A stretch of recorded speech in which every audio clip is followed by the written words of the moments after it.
Hello dear student, welcome to हमारे YouTube channel. आज के इस वीडियो में हम लोग सीजी बोर्ड 2025 क्लास 12 के फिजिक्स में आए हुए क्वेश्चन के बारे में डिस्कस करने वाले हैं, जिसमें सेट ए दिया हुआ है। तो चलिए देखते हैं इसमें क्वेश्चन क्या क्या दिया हुआ है, साथ में इसका सॉल्यूशन भी देखने वाले हैं। जिसमें पहला क्वेश्चन दिया हुआ है, परिणामी धारिता बढ़ाने के लिए संधारित्र को किस क्रम में जोड़ा जाता है। तो संधारित्र है उसको दो क्रम में जोड़ा जाता है, एक होता है श्रेणी क्रम, एक होता है समांतर क्रम। लेकिन यहाँ पर धारिता को बढ़ाने की बात हुआ है तो संधारित्र को हम लोग श्रेणी क्रम में जोड़ेंगे। तो जो जो यहाँ से श्रेणी क्रम लिखे हो उसको 1 मार्क्स यहाँ से मिल जाने वाला है। सेकंड क्वेश्चन दिया हुआ है, ट्रांसफार्मर किस सिद्धांत पर कार्य करता है। तो याद रखना, ट्रांसफार्मर है वो विद्युत चुम्बकीय प्रेरण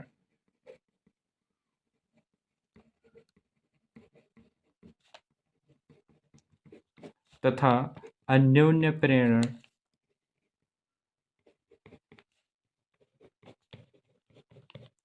के सिद्धांत पर कार्य करता है। थर्ड क्वेश्चन इसी में दिया हुआ है, पानी में हवा के बुलबुले के चमकने का कारण लिखिए। तो पानी में हवा के बुलबुले का चमकने का कारण पूर्ण आंतरिक परावर्तन होता है। जब प्रकाश है वो जल से हवा में प्रवेश करता है तो वहाँ पूर्ण आंतरिक परावर्तन होता है, और इसी पूर्ण आंतरिक परावर्तन के कारण बुलबुले है वो चमकने लगता है।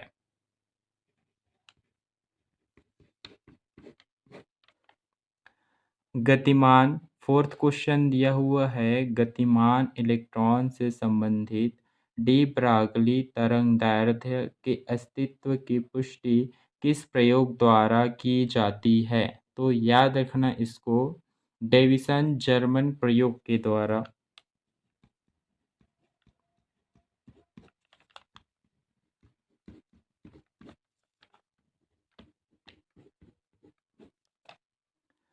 इसी में 5 क्वेश्चन दिया हुआ है, नैज अर्धचालक में त्रिसंयोजी अशुद्धि मिलाई जाती है तो किस प्रकार के अर्धचालक प्राप्त होते हैं। जब त्रिसंयोजी अशुद्धियाँ मिलाई जाती है तो पी टाइप अर्धचालक प्राप्त होता है, और जब इसी में पंच संयोजी अशुद्धियाँ मिलाई जाती है तब एन टाइप अर्धचालक यहाँ से प्राप्त होता है। इसी में छठा क्वेश्चन दिया हुआ है, ये एक आंकिक प्रश्न है और ये चैप्टर 15 का क्वेश्चन है। एक टीवी टावर की ऊंचाई 75 मीटर है, उसकी अधिकतम प्रसारण दूरी की गणना कीजिए, जबकि पृथ्वी की त्रिज्या बराबर दिया हुआ है 6.4 गुणा 10 का पावर 6 मीटर है। ठीक है, इसको सॉल्व करते हैं।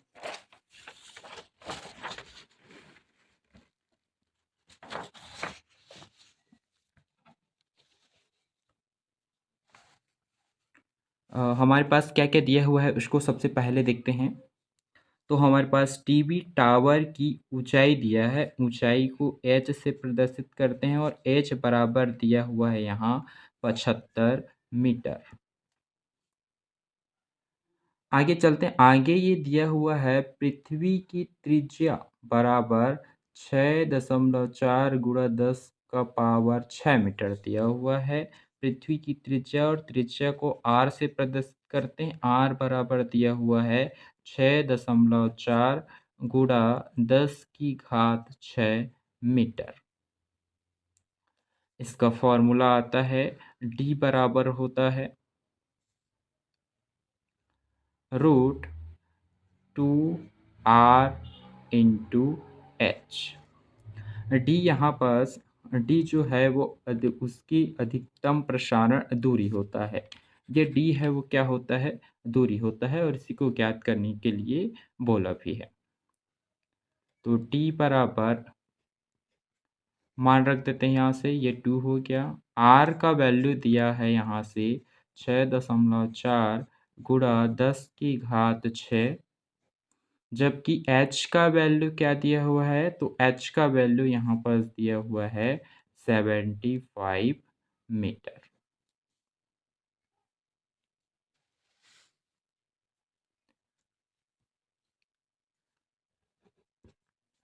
यहाँ से देखना 10 की घात 6 दिया हुआ है, इसको हम लोग क्या लिख सकते हैं?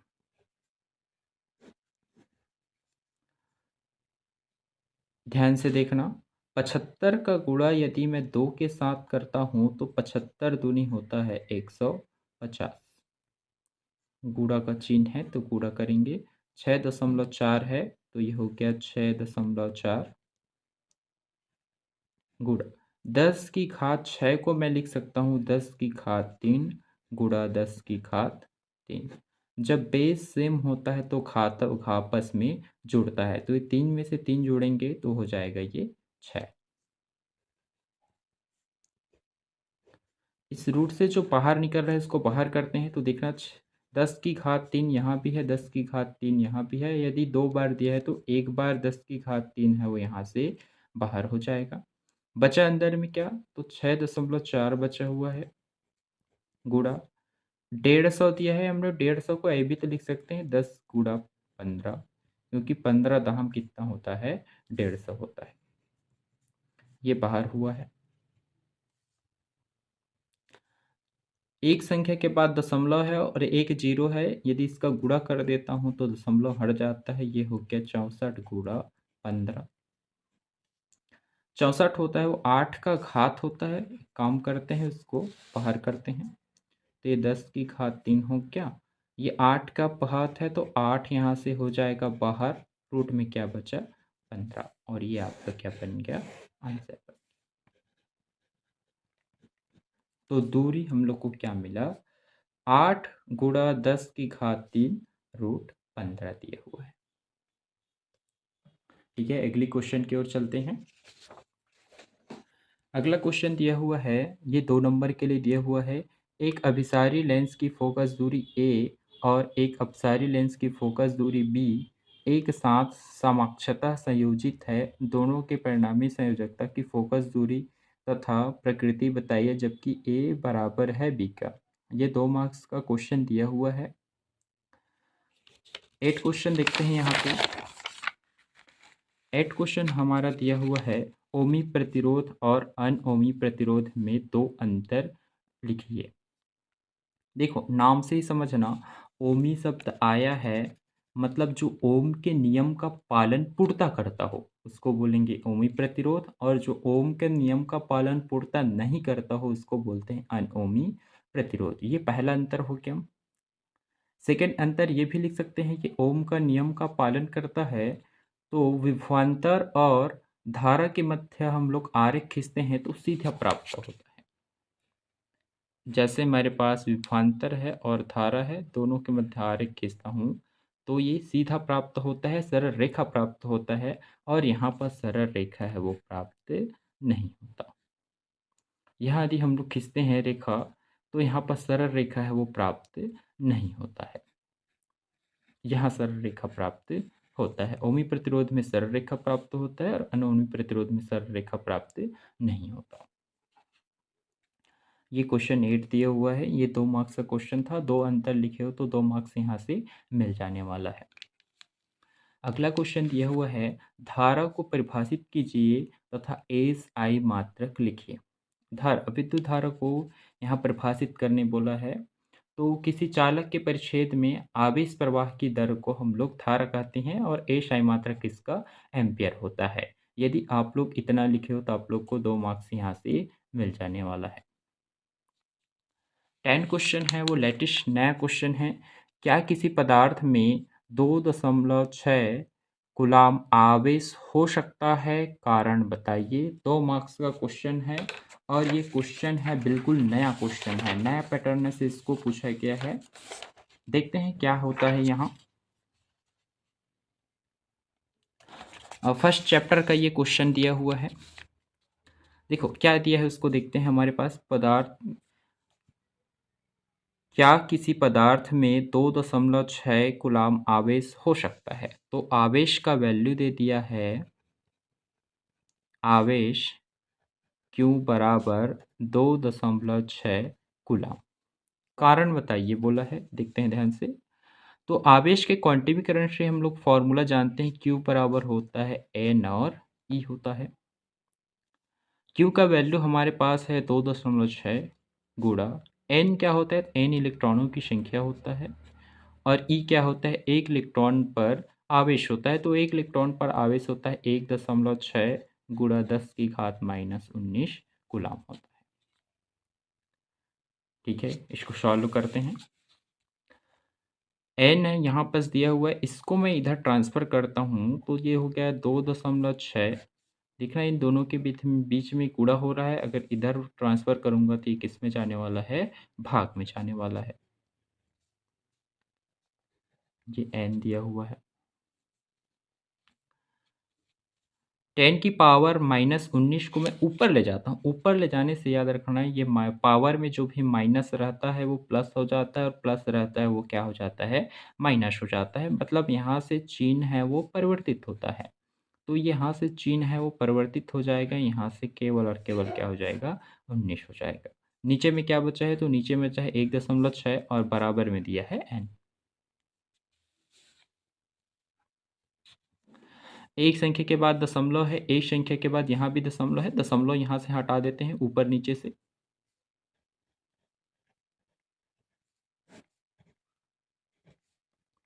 अब यहाँ से हम लोग को लॉजिक लगाना है। इलेक्ट्रॉन की जो संख्या होता है वो पूर्ण संख्या होता है। इलेक्ट्रॉन की जो संख्या है वो पूर्ण संख्या होता है। मतलब क्या है इसका, या तो 1 हो सकता है, या तो 2 हो सकता है, या 4 हो सकता है, या तो फिर 10 हो सकता है। पूरे की पूरी एक संख्या होना चाहिए। लेकिन यदि मैं 16 और 26 को आपस में काटता हूँ तो जो भी आंसर आने वाला है, देखना 16 एकम 16, यहाँ 16 एकम 16 आएगा। फिर जो भी आंसर हम लोग का आने वाला है वो यहाँ से दशमलव में आने वाला है। जो भी आंसर आएगा वो किस में आएगा, दशमलव में आएगा। और दशमलव में जब भी आंसर आया है तो वो क्या पूर्ण संख्या है। क्या आप लोग ऐसा बोल सकते हो कि 1.2 इलेक्ट्रॉन यहाँ से प्रवाहित हुआ है? बिल्कुल नहीं बोल सकते हैं। इसी वजह से हम लोग मानेंगे कि किसी यहाँ पास क्वेश्चन में दिया है, क्या किसी पदार्थ में 2.6 कूलम आवेश हो सकता है? तो नहीं हो सकता है। क्यों नहीं हो सकता है? क्योंकि आवेश के क्वांटिमीकरण से इलेक्ट्रॉन की संख्या यहाँ क्या है, निश्चित नहीं दिया है। यदि आप लोग इतना लिखे हो तो यहाँ से आप लोग को 2 नंबर है वो मिल जाने वाला है। खंड स दिया है, सेक्शन सी दिया है, और सेक्शन सी है वो 3 नंबर का क्वेश्चन दिया हुआ है, जिसमें पहला क्वेश्चन है जो यहाँ से 3rd चैप्टर से लिया हुआ है और बहुत आसान है, देखना ध्यान से। जब एक तार को खींचकर उसकी लंबाई n गुना कर दी जाती है, उसकी लंबाई को क्या कर दे रहे हैं हम लोग, n गुना कर दे रहे हैं, मतलब उसकी लंबाई को हम लोग बढ़ा देते हैं। तो उसका प्रतिरोध कितने गुणा हो जाएगा। n गुणा है या फिर गुना भी बोल सकते हो, यहाँ भी जो है कितने गुणा हो जाएगा, देखना ध्यान से।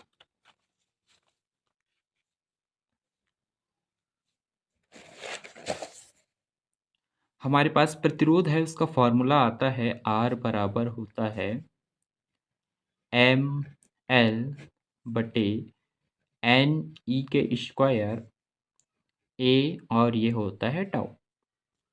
यदि ध्यान से देखा जाए तो प्रतिरोध है वो लंबाई के कैसा है, समानुपाती है।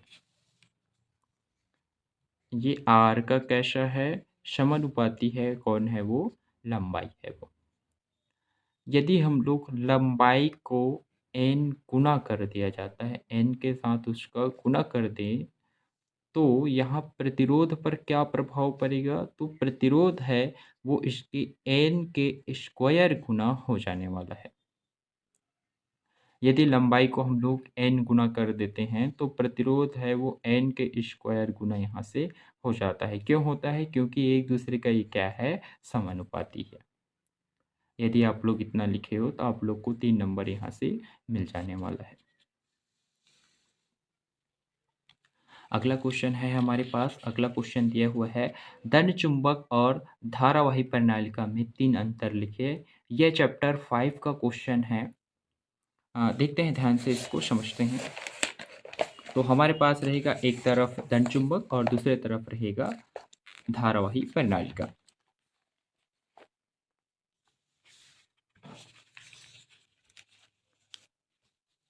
तो एक तरफ रखते हैं हम लोग दंड चुंबक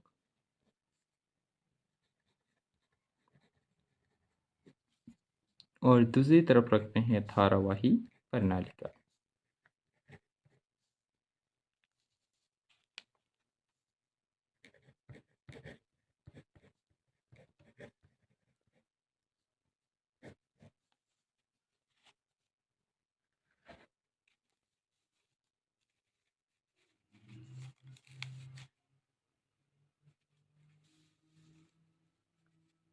समझते हैं इसको।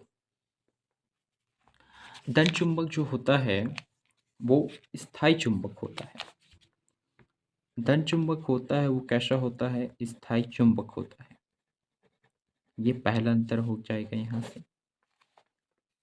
धारावाही प्रणालिका होता है वो अस्थायी चुंबक होता है।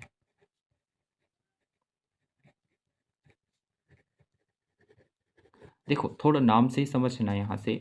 धारावाही प्रणालिका, प्रणालिका कैसे बनाया जाता है? तो वहाँ पर हम लोग तार के बहुत सारे फेरे को लपेटते हैं। लपेटने के साथ साथ में वहाँ पर धारा प्रवाहित किया जाता है, तभी वो चुंबक के भांति कार्य करता है। यदि धारा को हटा दिया जाए तो इसका जो चुंबकत्व क्षमता है वो यहाँ से हट जाने वाला है, मतलब ये कैसा है? अस्थायी चुंबक होता है। जबकि इसका जो चुंबक का जो चुंबकत्व है वो लंबे समय तक विद्यमान होता है। जब तक कि इसको तोड़ा ना जाए, फोड़ा ना जाए, पीटा ना जाए, तब तक कि इसका चुंबकत्व क्षमता है वो रहता ही है। इसी वजह से वो स्थायी चुंबक है। सेकंड अंतर देखते हैं।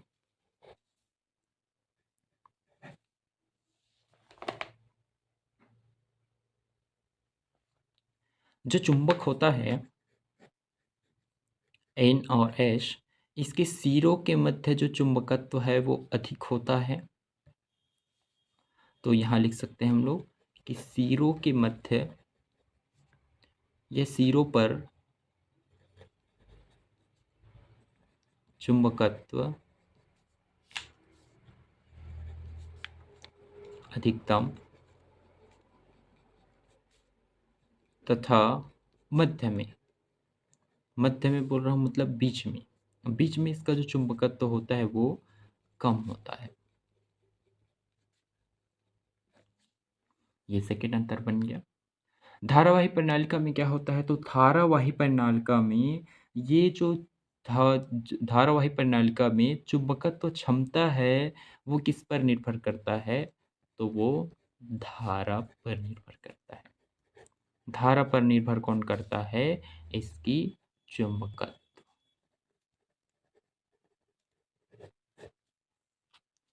ये सेकेंड अंतर बना लिए यहाँ से। तीसरा अंतर,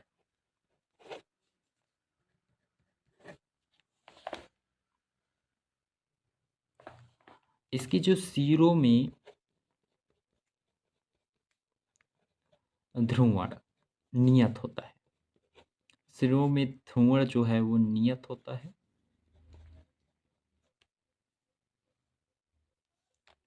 और यहाँ सिरों में ध्रुवण धारा की दिशा पर निर्भर करता है।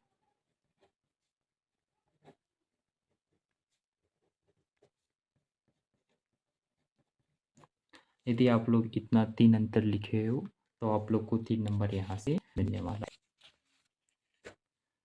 अगला क्वेश्चन देखते हैं यहाँ से। अगला क्वेश्चन दिया हुआ है 13 क्वेश्चन, फैराडे के विद्युत चुंबकीय प्रेरण का प्रथम नियम लिखिए एवं व्याख्या कीजिए। किसी परिपथ के चुंबकीय फ्लक्स में परिवर्तन किया जाता है तो उससे के फलस्वरूप प्रेरित विद्युत वाहक बल उत्पन्न होता है। प्रेरित विद्युत वाहक बल उत्पन्न होने के कारण वहाँ प्रेरित विद्युत धारा उत्पन्न हो जाता है। और प्रेरित धारा का जो अस्तित्व है वो उस समय तक रहता है जब तक कि उसमें चुंबकीय फ्लक्स में परिवर्तन होते रहता है। इसी को हम लोग फैराडे के विद्युत चुम्बकीय प्रेरण का नियम कहते हैं। 14 क्वेश्चन यहाँ दिया हुआ है, विद्युत चुम्बकीय तरंगे क्या है, इनके कोई दो गुण लिखिए। तो विद्युत चुम्बकीय तरंगे वे तरंगे होते हैं जो एक दूसरे के लंबवत चुंबकीय क्षेत्र और विद्युत क्षेत्र के दोलनों से या ज्यावक्री दोलनों से बनी होती है। इसके गुण पहला दिया हुआ है कि ये अनुप्रस्थ तरंगे होते हैं और दूसरा दिया है ये निर्वात में भी संचरित होते हैं। निर्वात में संचरित होते हैं इसका मतलब ये है कि हम लोग इसको अंतरिक्ष पर भी इसको भेज सकते हैं। 15 क्वेश्चन दिए हुए हैं जो एक अंकित प्रश्न है। चैप्टर 9 का क्वेश्चन दिया हुआ है ये, एक प्रिज्म का अपवर्तनांक कोण 60 डिग्री है, वह आपतित प्रकाश को 38 डिग्री के न्यूनतम विचलन कोण पर विचलित करता है, तो उस प्रिज्म का पदार्थ का अपवर्तनांक ज्ञात कीजिए। तो इसका फॉर्मूला आता है और फॉर्मूला हमारे पास दिया हुआ है, अपवर्तनांक म्यू इक्वल साइन ए प्लस ओमेगा एम बटे 2 और बटा में यहीं पर दिया है साइन ए बटे 2। क्या क्या दिया है इसको समझते हैं यहाँ से। तो अपवर्तनांक कोण अर्थात एक का वैल्यू यहाँ 60 डिग्री दिया है और आपतित प्रकाश का 38 के न्यूनतम विचलन कोण दिया है, ओमेगा एम का वैल्यू क्या दिया है 38 दे दिया है। तो यहाँ से एक का जो वैल्यू दिया है वो दिया है यहाँ से 60 डिग्री, जबकि ओमेगा एम का वैल्यू दे दिया है 38 डिग्री दिया है। मान को रख देते हैं यहाँ से, तो ये हो जाएगा साइन ए का वैल्यू हमारे पास 60 है, जबकि ओमेगा एम का वैल्यू हमारे पास क्या है 38 है, बटा में दिया है तो नीचे में दिया है ए बटे 2, तो ए का वैल्यू हमारे पास 60 है और नीचे में है किसका 2, ये दोनों कैंसिल हो जाएगा तो इसको बोलेंगे 2 से कैंसिल, 2 तिया 6 और 2 0 0। यहाँ साइन है तो साइन लिख देंगे। इन दोनों को यदि प्लस करता हूँ तो प्लस करने से क्या होगा, 8 में 0 प्लस करेंगे तो 8, 3 में 6 को प्लस करेंगे तो हो जाएगा 9 बटा 2 नीचे में दिया है तो साइन 30 दिया है और साइन 30 का वैल्यू जो होता है वो याद रखना 1/2 होता है, तो डायरेक्ट लिख देंगे 1/2।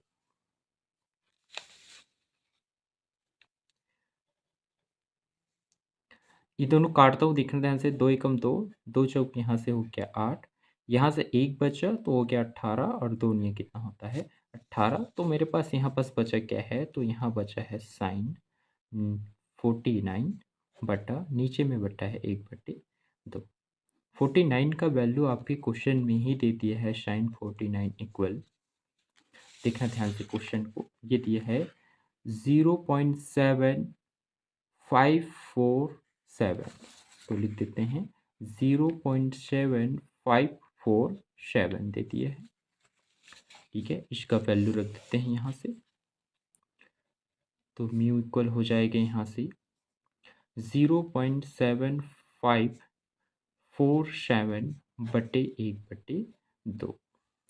2 को ऊपर ले जाएंगे, जो नीचे के नीचे में रहता है वो डायरेक्ट ऊपर चला जाता है, तो इसको हम लोग डायरेक्ट ऊपर लिख सकते हैं, तो 2 गुणा 0.7547 होगा, गुणा कर देते हैं इसका, तो 7 दूनी 14 होता है, 14 की 4 हाथ से लिख के यहाँ से 4 दूनी 8 और 1 9 हो गया, 5 दूनी 10 की 0 हाथ से लिख हो गया, 7 दूनी 14 और 1 15 हो गया, हाथ से लेख बचा हुआ है यहाँ से 2 0 0, लेकिन एक यहाँ से क्या है सिर्फ बचा हुआ है, ये आपके पास में क्या क्या इसका आंसर क्या है। ठीक है, अगली क्वेश्चन देखते हैं। यदि आपका आंसर इतना आया है तो आपको 3 नंबर यहाँ से मिल जाने वाला है। हाँ, 16 क्वेश्चन यहाँ से देखते हैं। हाँ, 16 क्वेश्चन हमारे पास दिया है, यंग के द्विलिष्ट प्रयोग में न्यूनतम तीव्रता एवं अधिकतम तीव्रता का अनुपात 9:25 है। दोनों स्लिटों की चौड़ाई का अनुपात ज्ञात कीजिए। ठीक है, इस क्वेश्चन को हम लोग ध्यान से समझते हैं। ये जो क्वेश्चन है वो चैप्टर 10 का क्वेश्चन दिया हुआ है, यहाँ से 3 नंबर के लिए इसको दिया है। ठीक है, समझते हैं इस क्वेश्चन को। हमारे पास क्या दिया है, यंग के दुनिष्ठ प्रयोग न्यूनतम तीव्रता और अधिकतम तीव्रता का मान देते हैं यहाँ से अनुपात में। हम लोग जानते हैं आई मिनिमम और आई मैक्स, इसमें अनुपात में इसका वैल्यू दिया है, कितना दिया है, 9:25 दिया है, ये 9:25 दिया है। ये इसका फॉर्मूला डायरेक्ट बनता है, इसका फॉर्मूला बनता है हमारे पास आई मिनिमम बटे आई मैक्स का वो फार्मूला बनता है, वो होता है A1 माइनस A2 का स्क्वायर बटे A1 प्लस A2 का स्क्वायर बनता है। ठीक है, तो हम लोग काम करते हैं, फिर हम लोग इस फार्मूला में हम लोग इसका वैल्यू है इसको रख देते हैं। जैसे ही रखेंगे आई मिनिमम आई मैक्स का वैल्यू 9/25 है, तो इसके जगह में क्या लिख देंगे हम लोग, इसके जगह में लिख देंगे 9/25 है हमारे पास। बराबर में क्या दिया है यहाँ, A1 माइनस A2 का स्क्वायर बटे A1 प्लस A2 का स्क्वायर। दोनों में स्क्वायर है, तो दोनों में स्क्वायर है, तो एक काम करते हैं हम लोग ऐसा भी लिख सकते हैं, इसको पूरे का स्क्वायर लिख सकते हैं। जब दोनों में स्क्वायर दिया हुआ है, तो एक काम करते हैं, इसको पूरे का स्क्वायर लिख देते हैं, और स्क्वायर का ट्रांसफर इधर करते हैं तो वो रूट में जाता है, तो रूट में यहाँ पास ले लेते हैं हम।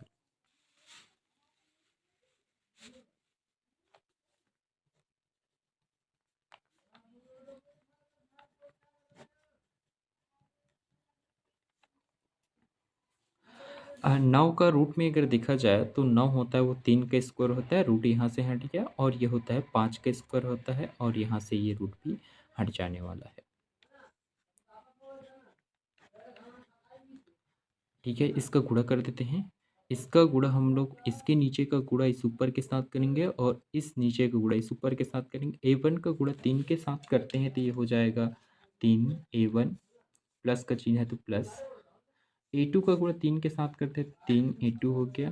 5 का गुणा A1 के साथ करते हैं तो 5A1, माइनस का चिन्ह है तो माइनस। 5 का गुणा A2 के साथ करते हैं तो 5A2 हो गया। यहाँ से इसको इधर ट्रांसफ़र करते हैं, ये माइनस का एक काम करते हैं हम लोग, इस माइनस वाले को इधर ट्रांसफ़र करते हैं तो 3A2 बचा है यहाँ से, ये माइनस वाले को ट्रांसफ़र करते हैं प्लस में आएगा 5A2 हो गया यहाँ से। यहाँ बचा है 5A1, 3 1 को इधर ट्रांसफ़र करते हैं तो 3 1 का जो ट्रांसफ़र करेंगे तो यहाँ प्लस है, तो ये किस में जाएगा, माइनस में जाएगा, ये 3A1 हो गया। इन दोनों को प्लस करने से 8A2 आने वाला है। 3 में 5 को प्लस करेंगे तो 8 आने वाला है, और यहाँ माइनस करेंगे तो कितना आने वाला है, 2A1 आने वाला है। एक काम करते हैं हम लोग, अब इस A2 को इधर ट्रांसफ़र करते हो तो A1 बटे A2 हो गया, क्योंकि गुणा हो रहा है इधर भाग में जाएगा, और यहाँ पास बचा है 8। इस 2 को इधर ट्रांसफ़र करते हैं तो ये भी किस में जाने वाला है, भाग में जाने वाला है। दोनों को कैंसिल कर देते हैं, 2 एकम 2 और 2 चौक कितना होता है, 8 होता है।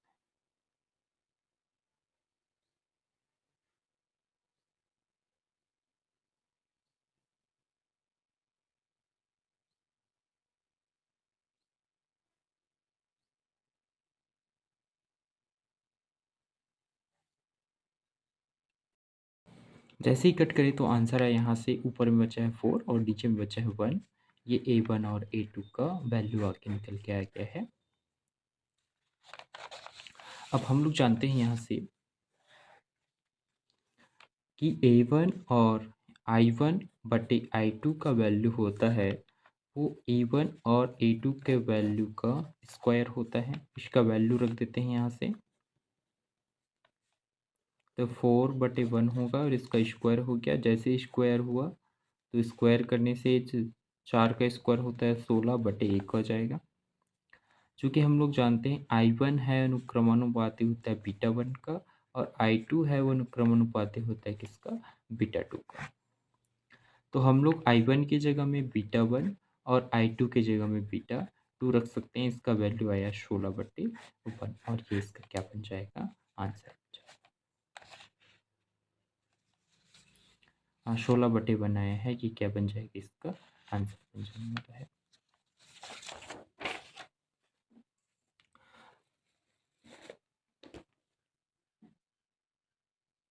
17 क्वेश्चन देखते हैं यहाँ से। प्रकाश विद्युत प्रभाव की व्याख्या में तरंग सिद्धांत की असफलता का 3 कारण दीजिए। ये बोला है इस क्वेश्चन में। ये क्वेश्चन दिया हुआ है वो प्रकाश विद्युत प्रभाव अर्थात 11 चैप्टर से दिया हुआ है। इसका आंसर देखते हैं हम लोग। तो ये रहा ये क्वेश्चन और इसका आंसर दिया हुआ है। यदि प्रकाश तरंगों के रूप में हो तो उसका तीव्रता बढ़ाने पर आयाम बढ़ेगी, फलस्वरूप ऊर्जा घट बढ़ेगी।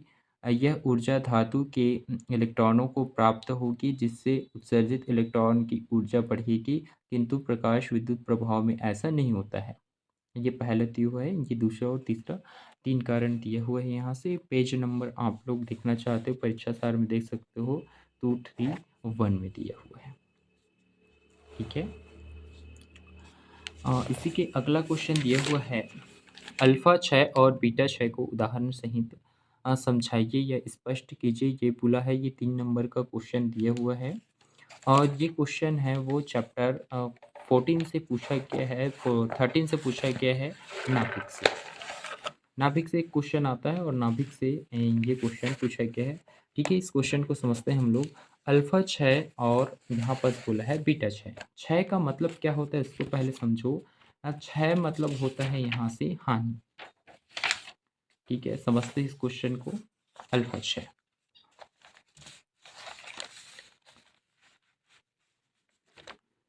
तो अल्फा क्षय के यहाँ से डायरेक्ट आप लोग को मैं फॉर्मूला पर इसका डायरेक्ट आप लोग को डेफिनेशन बताता हूँ। अल्फा क्षय होता है वह प्रक्रिया है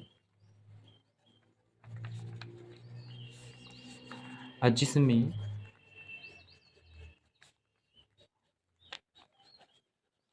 नाभिक से तीव्रगामी हीलियम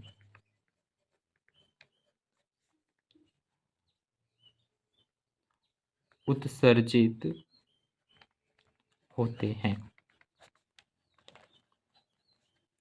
जैसे एग्जांपल देखते हैं, जैसे हमारे पास यूरेनियम है, 92 परमाणु क्रमांक होता है इसका। इसे क्या होगा, इससे हीलियम है वो बाहर होने वाला है, हीलियम है वो बाहर होगा, He बाहर होगा, परमाणु क्रमांक 2 होता है। तो 2 अगर इसमें माइनस करेंगे तो क्या हो जाएगा, ये थोलियम बच जाएगा यहाँ से।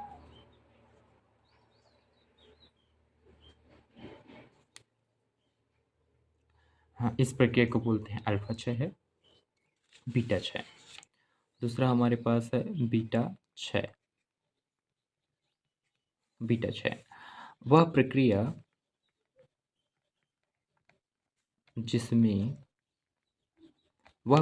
जिसमें नाभिक से इलेक्ट्रॉन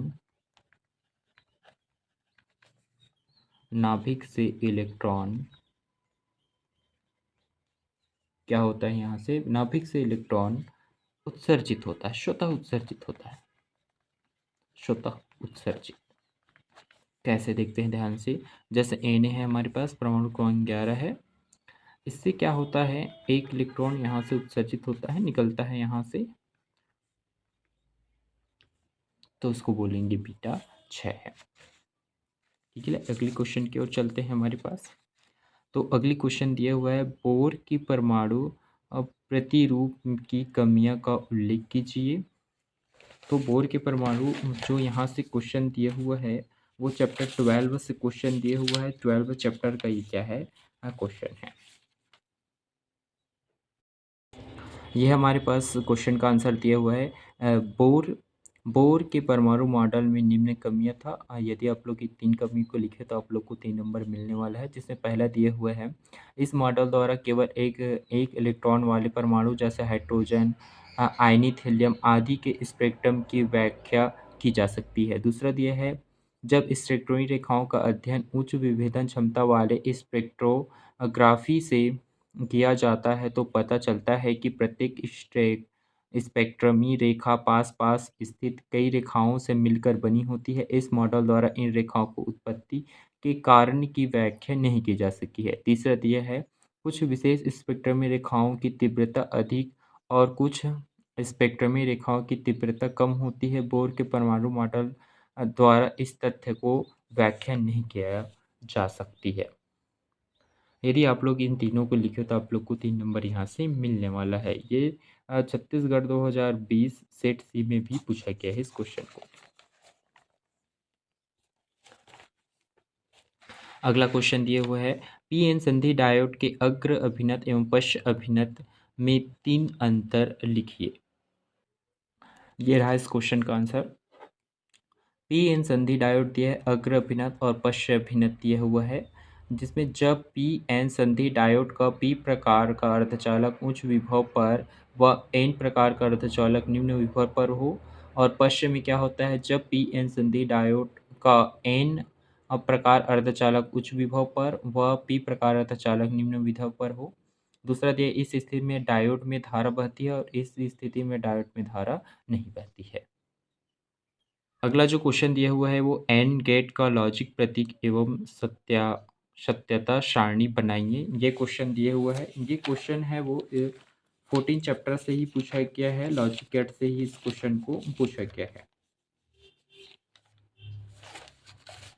इस क्वेश्चन का ये रहा आंसर आपके सामने में कि एंड गेट के लॉजिक प्रतीक, ये इसका लॉजिक प्रतीक है। यदि आप लोग लॉजिक प्रतीक बनाए हैं तो 1 नंबर यहाँ से मिलेगा। अब बुलियन व्यंजक बनाया हो तो 1 नंबर यहाँ से मिलेगा, और ये सारणी बनाया हो तो 1 नंबर यहाँ से मिलने वाला है आप लोग को। ठीक है, अगला क्वेश्चन दिया हुआ है हमारे पास कि किसी संदेश सिग्नल को संप्रेषित करने की पद्धति का ब्लॉक आरेख खींचकर उसकी कार्यप्रणाली को समझाइए। ये क्वेश्चन दिए हुए, ये क्वेश्चन है वो लास्ट चैप्टर से आप लोगों से पूछा गया है। लास्ट चैप्टर से पूछा गया है। जब ये सूचना स्रोत को हम लोग भेजते हैं यहाँ से, तो सूचना स्रोत सबसे पहले प्रेषित्र के पास पहुँचता है, फिर चैनल में पहुँचता है, चैनल में पहुँचने के बाद अभिग्राही पे पहुँचता है, और अभिग्राही के बाद सूचना उपयोगकर्ता तक पहुँचता है। तो ये आरेख, ये ब्लॉक आप लोग को बनाना था, और साथ में आप लोग को ये जो प्रेषित है, चैनल है और अभिग्राही है, इन तीनों का डेफिनेशन लिखना था। यदि आप लोग लिखे हो तो आप लोग को यहाँ से 3 नंबर है वो मिलने वाला है। 4 मार्क्स का क्वेश्चन है, उसको कहाँ से पूछा गया है देखते हैं ध्यान से। सिद्धि कक्षा 12वीं विज्ञान की छात्र थी। ये क्वेश्चन है उसको चैप्टर 6 से पूछा गया है, और 6 से क्वेश्चन पूछा गया, इसको देखते हैं ध्यान। नाम को बस यहाँ से क्वेश्चन में चेंज कर दिया है, बाकी क्वेश्चन है वो सेम दिया हुआ है यहाँ से। ये उमेश उमेश नाम को सिद्धि के जगह में उमेश दे दिया है, बाकी सब जो है वो सेम है। दोलन कर रहे चुंबक के नीचे धातु की प्लेट ले जाने पर दोलन रुक जाती है, क्यों? तो दोलन कर रहे चुंबक के नीचे धातु की प्लेट ले जाने पर उसमें भंवर धारा उत्पन्न हो जाती है, और भंवर धारा जो है वो दोलन का विरोध करती है, जिसके कारण वो रुक जाता है। धातु प्लेट में उत्पन्न धारा के 2 गुण लिखिए। इस धारा को कैसे कम किया जा सकता है बताइए। तो सबसे पहला दिया हुआ है, यह धारा जल के उत्पन्न भंवर के समान चक्केदार होती है। और दूसरा दिया है यहीं पर कि इस धारा का मान प्लेट के प्रतिरोध पर निर्भर करता है। प्रतिरोध अधिक होने पर धारा का मान क्या हो जाता है, कम हो जाता है। ये इसका गुण हो गया कि ये कैसा होता है, चक्कादार होता है, जल के में उत्पन्न भंवर के समान चक्कादार होता है। और दूसरा बोला है कि कैसे कम कर सकते हैं, तो प्रतिरोध अधिक होने पर ये क्या हो जाता है, ये कम हो जाता है। उमेश और शिक्षक महोदय प्रत्येक द्वारा प्रदर्शित 2-2 मूल्यों का उल्लेख लिखिए। ये बोला है यहाँ से।